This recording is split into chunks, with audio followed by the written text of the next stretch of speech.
Assalamualaikum warahmatullahi wabarakatuh. Baiklah, perkenalkan nama saya Dwi Herzanugrah. Di sini kami berkelompok cuma dua anggota. Yang pertama saya, yaitu Dwi Herzanugrah. Yang kedua yaitu M. Haris Samudra Dinillah. Kemudian saya akan menjelaskan apa itu algoritma Dijkstra. Nah, algoritma Dijkstra merupakan salah satu varian bentuk algoritma populer dalam pemecahan persoalan terkait masalah optimasi pencarian lintasan terpendek.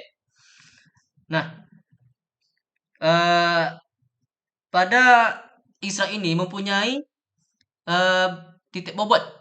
Bobot tersebut adalah bilangan positif yang dilalui dari vertex A, misalnya dari vertex A ke vertex Z. Kemudian pada algoritma Dijkstra terdapat node yang digunakan untuk graf yang berarah untuk penentuan rute lintasan terpendek.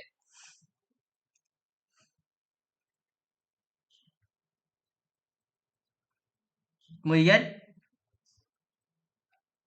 algoritma Dijkstra ini sering digunakan untuk menentukan rute yang paling terpendek atau yang paling efisien dari beberapa rute yang ada.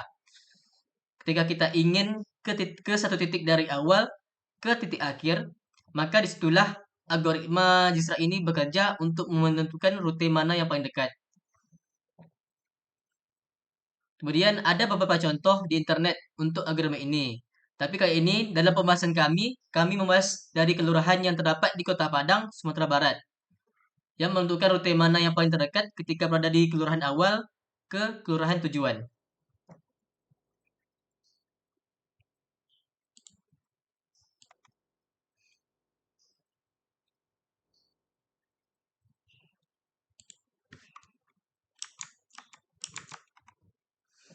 Di sini saya akan menjelaskan eh, kasus pada kota, kelurahan, dan jarak.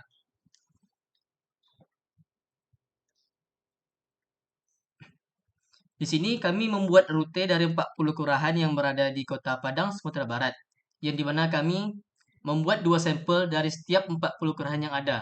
Setiap sampel wajib melewati minimal 6 kelurahan dan menentukan kelurahan mana yang akan dilewati dengan cara kerja sistem algoritma Dijkstra. Di sini adalah list dari 40 40 kelurahan Kota Padang, Sumatera Barat.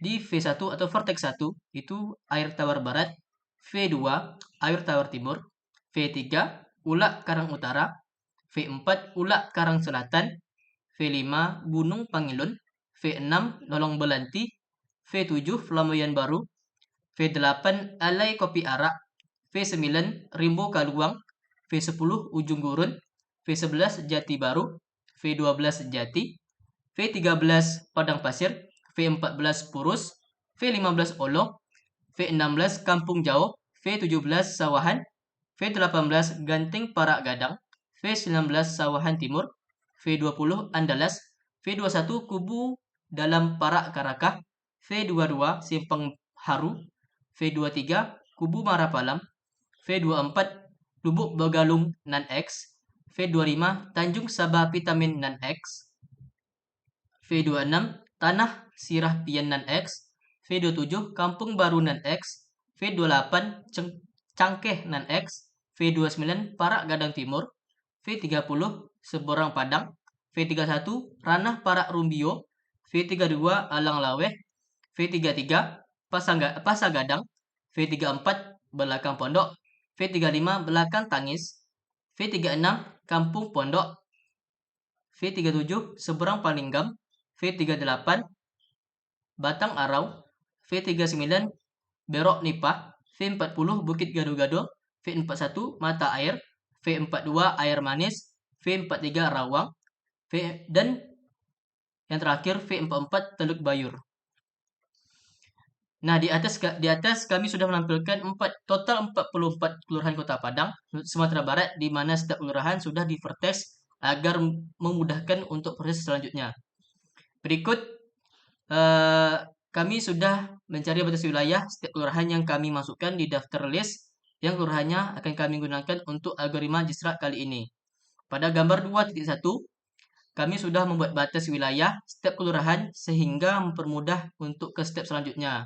Setelah menentukan setiap batas wilayah kelurahan, kami membuat vertex atau titik di setiap kelurahan sebagai penanda untuk kelurahan tersebut. Dalam gambar 2.2 di sini, peta wilayahnya sudah kami tambahkan vertex dan kami tarik lurus setiap kelurahan satu kelurahan lain yang bersinggungan secara langsung atau kelurahan yang harus dilewati ketika kita mau ke kelurahan yang lain. Setelah ditambahkan vertex, line dan jarak antar vertex agar lebih mudah kami membuat graf baru. Graf baru ini hanya menunjukkan vertex, line, dan jarak tanpa memunculkan peta sehingga kita bisa lebih mudah menentukan rute dan rute mana yang paling terdekat dengan membandingkan setiap rute. Disinilah gambarnya. Di gambar 2.3. Baik, kali ini saya akan menyampaikan materi tentang perhitungan secara detail tentang total jarak. Di sini kami sudah membuat sampel satu.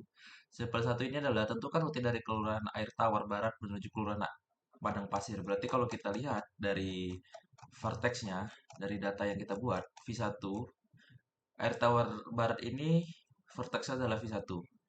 Lalu Padang Pasirnya adalah V13. Berarti kita punya rute seperti ini. Dari V1 menuju ke V13. Lalu kita beda di sini. Kita mulai titik awalnya adalah V1. V1 ini berhubungan langsung dengan V2 dan V3. Di antara V2 dan V3, V3 lah yang memiliki jarak terpendek. V1 ke V2 adalah 3,2 dan V1 menuju V3 adalah 2,3. Maka di sini kita memilih untuk V3 karena jaraknya lebih pendek dari V2. Karena kita memilih V3, maka titik awal selanjutnya adalah dari V3.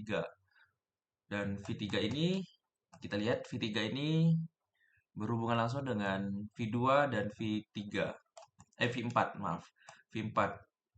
Dari V3 itu menuju ke V2 adalah 2,2 dan 4 ke V4 adalah 0,8. Maka kita akan turun atau memilih V4. Maka titik awal dari selanjutnya adalah V4. V4 ini berhubungan langsung dengan eh, V V5 dan V6. V4 menuju ke V5 adalah 4 dan V4 menuju ke V6 adalah 1,8. Secara otomatis kita memilih V6 untuk menjadi titik selanjutnya. Oke, lanjut ke V6. V6 ini berhubungan langsung dengan kita lihat di sini, V6 itu berhubungan langsung dengan V5, V7 dan V8. V5, V6 ya V5, V7, V6 ya, V5, V6 dan V7. Dari V6 menuju ke V5 adalah 4 dan V6 menuju ke V7 adalah 1,6, maka secara otomatis V7 lah yang akan menjadi titik awal selanjutnya. Lalu V7, kita mulai dari titik awal V7. V7 ini berhubungan langsung dengan V8 dan V9. V8 dan V9. Dari V7 menuju ke V8 adalah 2 dan V7 menuju ke V9 adalah 1. Maka secara otomatis kita memilih V9 untuk menjadi titik awal selanjutnya. Di V9 kita berhubungan langsung dengan V10, cuma 1. Dan yang lainnya kita infinity. Oh iya, sebelumnya kenapa ini infinity? Karena ini tidak bersinggungan atau tidak berhubungan ya. Makanya kita taruh infinity di sini. Di V9 kita hanya ada satu pilihan. Kita lihat di sini. Di V9 kita hanya ada satu pilihan. Di sini kan kita berhubungan dengan V14, tapi kan karena ini tidak masuk dalam rute kita, maka ini kita tidak masukkan. Di sini adalah 1,4, maka langsung kita turunkan saja V10-nya di sini. Di V10 ini kita berhubungan dengan V11. Ya, lagi-lagi cuman ada satu pilihan, V11. Maka secara otomatis V11 ini turun. V11 ini kita turun ke V12 dan V13. Di sini di sini V11 ini menuju ke V12 adalah 0,45 dan menuju ke V13 adalah 1,4. Lalu karena V11 menuju ke V12 lebih pendek, maka kita turunkan V12. V12 ini langsung ke V13. V13 langsung kita keluar nilainya. Di sini kita tidak menggunakan V8 dan V2 ya. Karena di sini jaraknya terlalu jauh. Untuk rute terpendek Jigsaw kita mendapatkan nilai V13, V19, V11, V10, V9, V7, V6, V4, V3 dan V1. Untuk codingannya seperti ini. Untuk Jigsaw V13, V10, V9, V7, V6, V4, V3, V1. Sama tidak? V13, V11, V10, V9, 9, 7, 6, 4 sama ya. Sama dengan hasil yang ada di sini. Terbukti. Lalu menuju ke sampel 2. Di sini kami menggunakan rute dari Kelurahan Andalas menuju Kelurahan Cangkehnan XX. Sini kita lihat lagi, Andalas itu berada di V20. Dari V20, Cangkehnan ini ada di 28. Berarti kita setidaknya kita melewati 8 kelurahan ya, atau 7 kelurahan. Oke, di sini kita mulai dari titik awal V20. V20 ini berhubungan langsung dengan V21 dan V22. Antara dari V21 dan V22, V22 adalah yang memiliki rute paling kecil. Terus karena seperti di sampel awal, karena ini lebih kecil, maka ini akan menjadi titik awal selanjutnya. Lalu kita turun ke V22. V22 ini bersumber langsung dengan V21 dan V23. V23 adalah 1,7 dan V21 adalah 2,6. Maka V23 akan menjadi rute selanjutnya atau titik awalnya. V23 bersinggungan langsung dengan V24 dan V24 dan V23. Di sini V23 adalah 1,7 dan di sini ada 1,6. Maka di sini akan menjadi titik awal. Maaf, V24 ini bersinggungan langsung dengan V24 dan V25. Di V24 ini dan V25. Di sini 3 karena kita cuman ada berhubungan langsung dengan V25 doang. Walaupun angkanya besar, tapi karena kita tidak punya hubungan langsung atau hubungan yang lain dengan vertex lain, maka kita turunkan angka 3 ini. Lalu V25 berhubungan langsung dengan V26, V27 dan udah V27 saja. Di V25 ada 2 dan 2,8. Di V26 ada 2 dan di V27 ada 2,8. Maka kita ambil dari V26 yaitu 2. V26 turun menjadi titik awal berhubungan langsung dengan V27 dan V28. V27 memiliki nilai 2,6 dan V28 memiliki nilai 2,8. Maka kita ngambil V27. Di V27 kita berhubungan langsung dengan V28 yaitu 2,8. Lalu dapatlah rute terpendek dari Jigsaw V28, V26, V25, 24, 21, 20. Kita lihat di sini.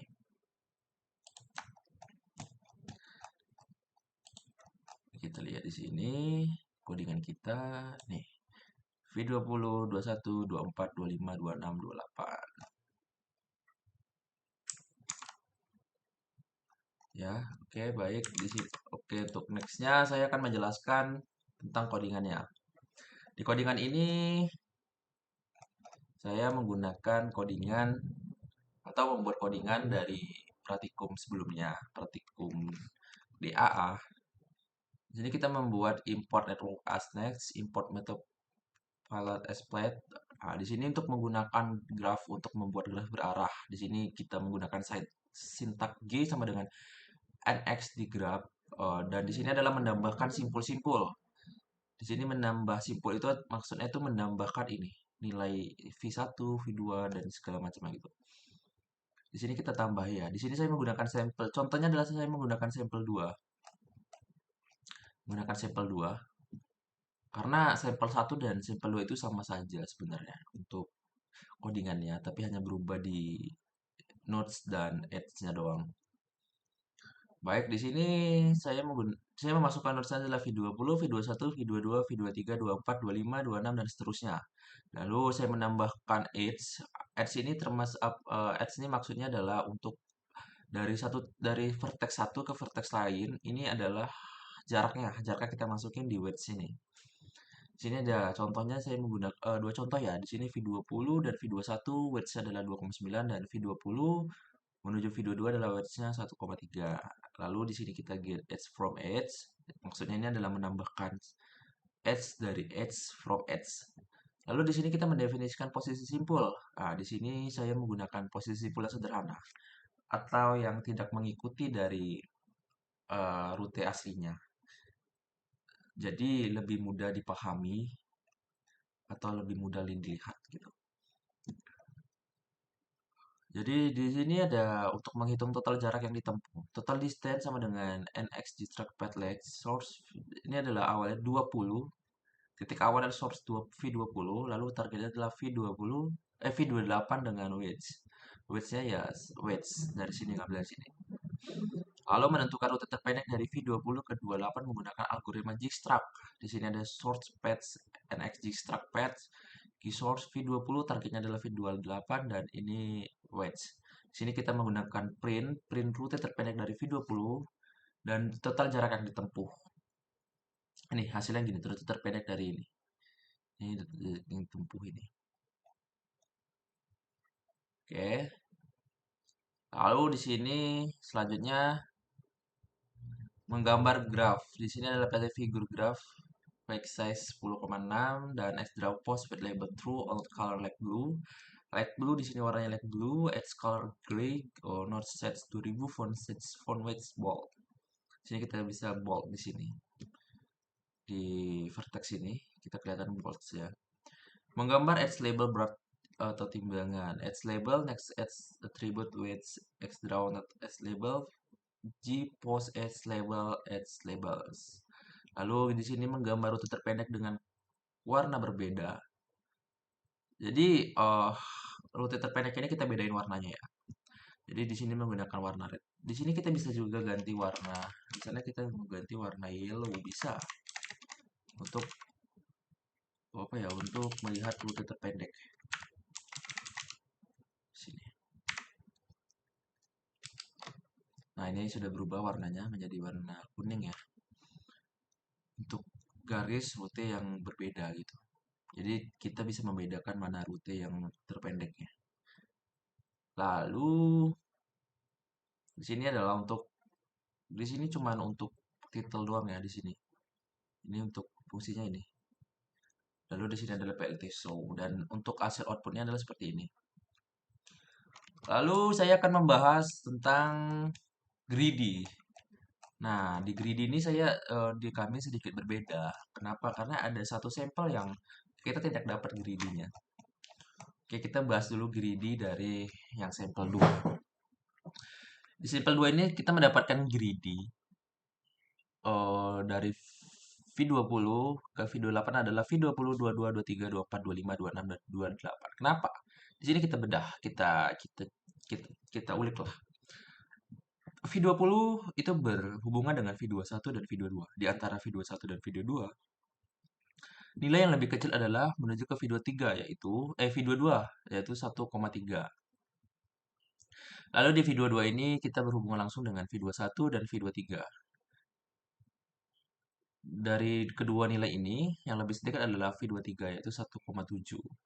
Di V23 ini kita berhubungan langsung dengan V24 dan 21.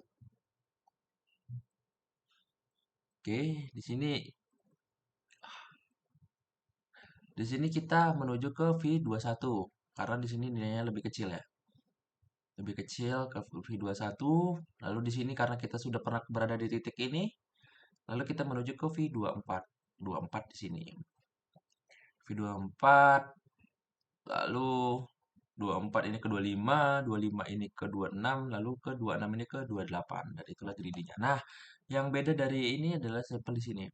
Di sini tidak ada jalur yang tersedia. Kenapa? Karena kita ulas lagi ya. Di sini adalah V1 dan V2. V1 dan V2.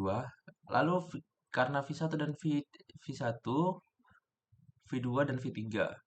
V3 lebih kecil, maka kita turun ke V3. V3 langsung naik ke V4 karena di sini nilainya lebih kecil. V4 kita naik ke V6. V6 kita naik ke V7 karena nilainya lebih kecil ya. Kita sekali lagi kita lihat nilainya. Lalu ke V9, ke V10, ke V12, lalu ke V45. Nah, di sini kita tidak menemukan jalannya. Makanya kenapa ini jalur tidak tersedia. Baik, sekian dari presentasi kami. Bila ada kata salah, mohon maaf. Wabillahi taufiq wal hidayah. Wassalamualaikum warahmatullahi wabarakatuh.